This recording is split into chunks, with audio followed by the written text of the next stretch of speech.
വെള്ളാപ്പള്ളി വെച്ചൊരു ഇയാളൊരു എന്തൊരു ഇതുണ്ടാക്കിയല്ല നവോത്ഥാന തേങ്ങയെന്ന് പറഞ്ഞു.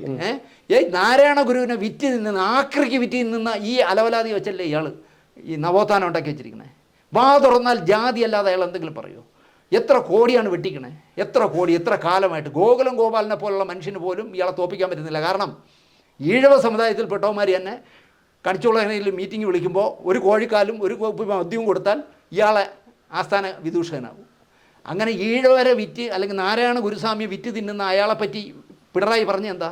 കുമാരനാശാനേക്കാളും മുകളിലാണെന്ന്. ഇത്രയും വിവരക്കേട് പിണറായി പറയുമെന്ന് ഞാൻ വിചാരിച്ചല്ല.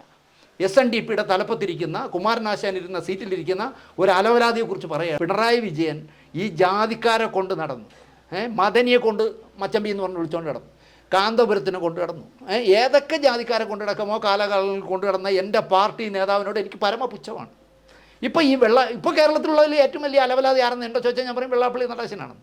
ഇയാളെ കൊണ്ട് നടന്ന് SNDPയെ വിറ്റ് നിന്നുന്ന അച്ഛനും മോനും ഭാര്യയും എല്ലാം കൂടെ സംഘടന ഉണ്ടാക്കി വെച്ചിട്ട് സംഘടനയുടെ മുഴുവൻ നേതാക്കളും നിങ്ങളെടുത്ത് നോക്കും. മോളെ ഭർത്താവ്, മോള്, അച്ഛൻ, അമ്മ, മോൻ എല്ലാം കൂടെ ഉണ്ടാക്കി വെച്ചിട്ട് നിങ്ങൾക്കറിയാമല്ലോ ദുബായിലൊരു പെണ്ണ് കേസിലോ കച്ചവട കേസിലോ എത്ര കോടി നിങ്ങളെ വെച്ച് അവയാളാണ് കുമാരനാശാൻ്റെ മോളിലെന്ന് പറയുന്ന ഒരു മുഖ്യമന്ത്രി. എനിക്ക് നാണം തോന്നുന്നു എൻ്റെ പാർട്ടിയെ പറ്റി. പോകാൻ വേറൊരു പാർട്ടി ഇല്ലാത്തതുകൊണ്ടാണ് സുമേഷേ ഞാൻ വേറെ പോകാത്തത്. എനിക്ക് പോകാൻ വേറൊരു പാർട്ടിയില്ല. അപ്പം ഞാൻ വിചാരിച്ചെന്തറിയോ, കമ്മ്യൂണിസ്റ്റുകാരനാവും പാർട്ടി വേണ്ടല്ലോ. പാർട്ടി മെമ്പർഷിപ്പല്ലേ ആനാവൂർ നാഗപ്പൻ എൻ്റെ അത് വെട്ടാൻ പറ്റൂ. കമ്മ്യൂണിസ്റ്റുകാരൻ എന്ന് പറഞ്ഞ് ജീവിക്കുന്ന എന്നെ വെട്ടാൻ പറ്റില്ലേ? ഞാൻ പിണറായിയേക്കാളും വലിയ കമ്മ്യൂണിസ്റ്റുകാരനെന്നാണ് ഞാൻ വിശ്വസിക്കുന്നത്. കാരണം ഒരാളെ വഞ്ചിക്കില്ല, ഒരാളെ പറ്റിക്കില്ല, അഭിഹിതമായി കാശുണ്ടാക്കില്ല. ഒരു കാര്യത്തിലും ദിനേശിനെ തോൽപ്പിക്കാൻ പറ്റില്ല. എന്ന് മാത്രമല്ല RSSകാരനേക്കാളും വലുതെന്നാണ് ഞാൻ വിശ്വസിക്കുന്നത്. കാരണം ഞാൻ വെയിറ്റേറിയനാണ്, കള്ളു കുടിക്കില്ല, പുകവലിക്കില്ല, വ്യഭിചരിക്കില്ല.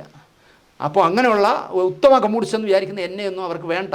ആയിക്കോട്ടെ, വേണ്ട. പക്ഷേ കാണിക്കുന്നത് ചില്ലറയൊന്നുമല്ല കേട്ടോ.